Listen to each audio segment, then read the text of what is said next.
when you first asked for the manuscript, I think it was definitely one of the first times I put it all together. So scary, yes, but felt good to like just send it out to anybody, and especially someone you admire.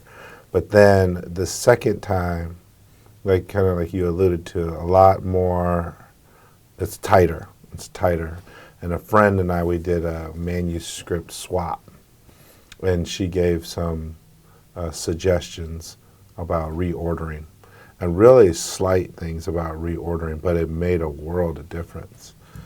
There were things I was holding on to, that lines or whatever, that they didn't fit. And I talked to Doug Kearney about this one time. He said, he was writing these poems, but he wasn't ready to write them. And later on, he would write them because his learning had caught up to what he wanted to talk about. So some of the poems that she commented on, I think my learning caught up to him and had surpassed what I had thought about him at first. And so that tightening up helped and then reshaped what you see now, including the title of the book. I was just going to bring that up because I love the title change. Would you say what it was before? And so the original title was A DJ Spins the Blues, Mixtapes, Liner Notes, and Samples. So obviously you go for short titles. Usually I do. But now the new title. The new title is The Gospel of Listening. I love that title. And I think I'm going to keep the mixtapes, liner notes, and samples. As a subtitle? As a subtitle. And I think it's a good information, but it's less in the mouth, right? Gospel of Listening, and goes straight to the ear of it, where I want to go. The listening. Right, or the attempt to listen. Well, listening as a practice. Right. Because there's lots of stuff I want to talk to you and ask you about the way the poems talk about being a human and being a poet as somebody who is kind of a historian, like a cultural historian, a family historian, a generational historian, a personal historian. Yeah. I think one of the main poems, it's a long poem, about what the original title, that DJ Spins the Blues. A DJ talks about DJs as vinyl archivists. And I think about that, even though I don't spin vinyl anymore. I think about what I carry historically with music and how it crosses over. And in this project in particular, where I got that from. And obviously it's like rooted in what my parents gave me. And paying attention to that listening, mostly in the background, and then how that became part of the foreground of trying to grieve them, if that makes sense. So, for example, there's a poem that's not in this manuscript yet that I've been writing. I was driving down the street, and the song by Lou Rawls, You'll Never Find, dun, dun, dun, dun, dun. And so I'm listening to this, and it's a nice day, the window's down, and I'm singing this song, and then all of a sudden, it sounds like my mother is singing to me. Like, you'll never find a love like mine, someone to hold you the way I do. And it just wrecks me. Did you have to pull over? Well, I was on the freeway. I didn't pull over, but I was wrecked. I'm crying, and immediately I thought of that. And I think that's when I started to change the title. I finished another poem, and I'm still drafting this Lou Rawls poem, but it made sense to me, in terms of history, music, family, all of those things really aligned in that one moment, and now hopefully. It also makes so much sense to me because there's a sense in a lot of the poems are elegiac, and you've lost both your parents, and some of them, and your mother much more recently, and some of them just in terms of listening and the kind of historian and listener and archivist that a DJ is versus or along with the kind of poet is. Right. It's amazing. It seems like the voice in the poems is also almost retroactively listening to his dead parents. Like, I resisted you when I was a young cur, but and I gave you a lot of grief, and you did this and you did that, and you made mistakes. But now that there's this silence, I'm listening to you again. Right, and right. some of these poems are coming out of that almost. Right. She wanted, to let me and my brothers and sisters find our way. And I think her way was to see what I really wanted to do. And I think she really wanted me to be an artist. And, that's great. Yeah. And kind of rare. Right, exactly. And I think once I embraced that, she was fine. Because she thought maybe I would be upset that I didn't go that route. Oh, and she wanted you to be fulfilled and not have that that thwarted regret that some people live with. Right. Yeah. I mean, we both know like how it is when we don't write or can't write. Right? Not good. Not good. Not good. So this is called Mic Check, How to Read a Book of Elegies. And it is for Victoria Chang, who inspired me. And I love that you have a Victoria quote in your book. Such a cool poet. Right. And Philip B. Williams, who kind of taught me this practice the poem alludes to. So Mic Check, How to Read a Book of Elegies.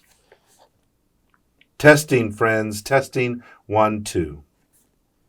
Good folks, I go to the notes first and journey back to places when words erupted or slept underneath something off the page. Never apologize for a nearby TV's nonsense. I have a need to look up and away from anything as it thickens, as time tumbles to time. The display brings fish across blue, which might mean screensaver, or how deep this book's work sinks into me. If I'm in tears, or in dance, or draped by my kin, Mamaw's gold necklace, the one I wanted but was never in line to get, if those links now suddenly possible, bet I tossed the bound thing toward a wall. Mic test, 1, 2. Oh, interpose motion, stumbling blue across the room. Did y'all know a book of poems is both the thrust aiding a bird's ascent and thoughts wrapped heavy around your skin? Other times, it's matches, wild tips, and hell potential. Damn this good as devil. Damn this good that spirals into mom's later years, line after line of complaints and demands. Every page, she's asking me to clean her shit when she misses the toilet. It's all echo, bouncing off my hard-headed tendencies. And ain't that the reason why I launched it across the room in the first place? I swear, when a book loses its safety nets or atomizes to mirror your life unraveling, flight becomes better than fear. Folks, hear me when I say thud. The beat rains a song of scant, reminding of what the morning becomes. My sister did reach out. My sister took my hand as we ushered Mom to the up yonder light. If anybody asks, tell them I found Mom in a book. Tell them she was making a new life, one without a blood source, so my life, my small life, could move on.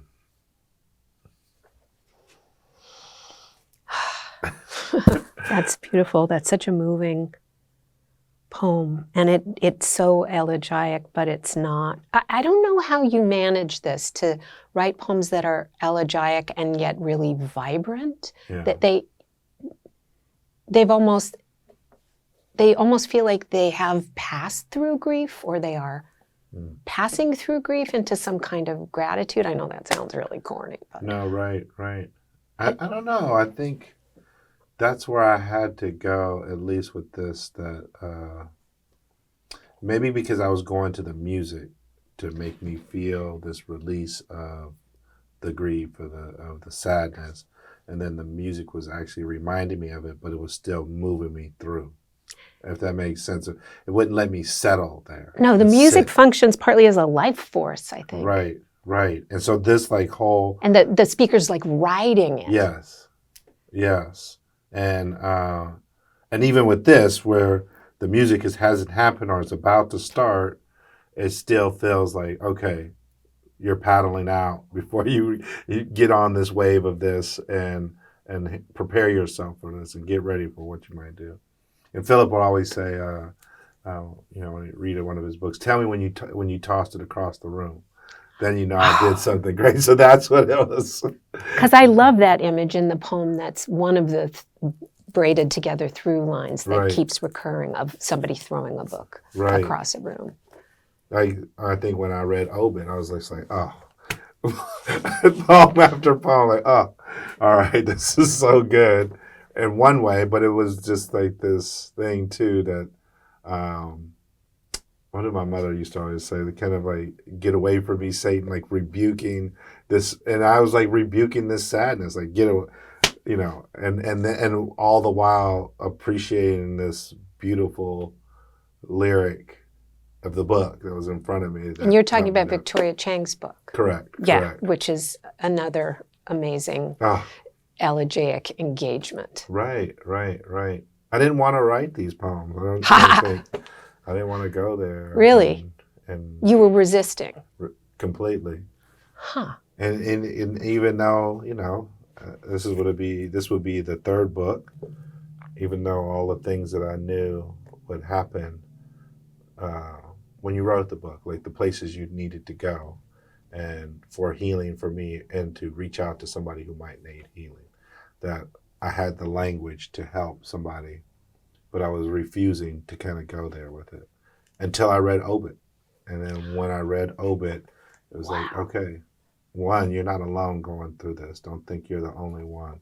And I think the way Obit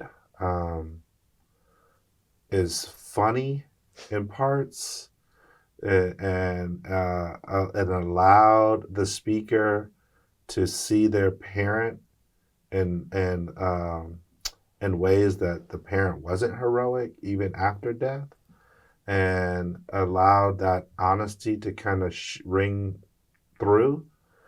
And I think that's what the music would help me too. Some of the songs, those 70s R&B songs, they're so beautiful, but there's a little bite in each of them that makes you kind of deal with certain reality, whether it be infidelity or love lost or love found.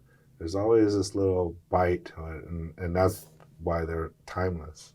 Yeah, or forgiveness. Or forgiveness, right. Or anger. Yeah, or get out of my life. Exactly, now. I'm throwing something out the wall. Or throwing a book across the room, maybe at your head. Exactly. Yeah. Well, this is a poem, that I think we learn from the people we read, and so I'm going to ask you to read a poem that I think this poem, it doesn't imitate it, but I think, in terms of gives you permission to go there, in the poem Poof. Okay. I think it really. Oh, opened right to it. That's a first. Okay, this poem is called Poof. Here on my lap in a small plastic bag, my share of your ashes. Let me not squander them. Your family blindsided me with this gift. We want to honor your bond, they said at the end of your service, which took place, as you'd arranged, in a restaurant at the harbor, an old 2-story boathouse made of dark wood. Some of us sat on the balcony on black leather bar stools, staring at rows of docked boats. Both your husbands showed up and got along. And of course, your impossibly handsome son. After lunch, a slideshow and testimonials, your family left to toss their share of you onto the ocean, along with some flowers. You were the girlfriend I practiced kissing with in 6th grade during zero-sleep sleepovers. You were the pretty one. In middle school, I lived on Diet Coke and your sexual reconnaissance reports. In this telling of our story, your father never hits you or calls you a whore. Always gentle with me, he taught me to ride a bike after everyone said I was too klutzy to learn. In this version, we're not afraid of our bodies. In this fiction, birth control is easy to obtain and never fails. You still dive under a stall divider in a restroom at the beach to free me after I get too drunk to unlock the door. You still reveal the esoteric mysteries of tampons. You still learn Farsi and French from boyfriends as your life ignites. In high school, I still guide you safely out of the stadium when you start yelling that the football looks amazing as it shatters into a million shimmering pieces, as you loudly admit that you'd dropped acid. We lived to be 60. Then, poof, you vanished.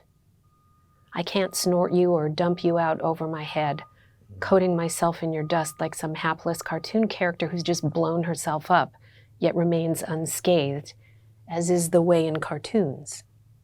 In this version, I remain in place for a while. Did you have a good journey?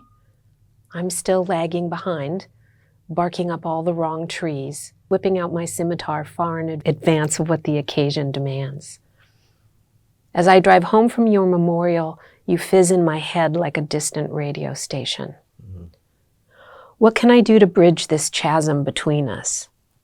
In this fiction, I roll down the window, drive uncharacteristically fast. I tear your baggie open with my teeth and release you at 85 miles an hour, music cranked up full blast. Elegies, elegies, elegies. That's right, that's right. I love the recollection of this poem. You know, and it's like you're walking with your friend there to let your friend know, oh, it ended up the way you wanted it. You know, the event that you probably planned ended up the way you wanted. But I love the togetherness, even to the very end, the recollection of togetherness and the recollection of letting go together, you know, that liberation. Yeah, and I'm not as musically knowledgeable as you, but I almost used music at the end. There's just the image of the radio station that doesn't quite tune in. Yeah. What did you say? The fizzing. I love that. But I can see, I almost feel like reaching for that was reaching for something to ride, like you were talking about in your poem, for the grief to ride on top of or something. Mm-hmm.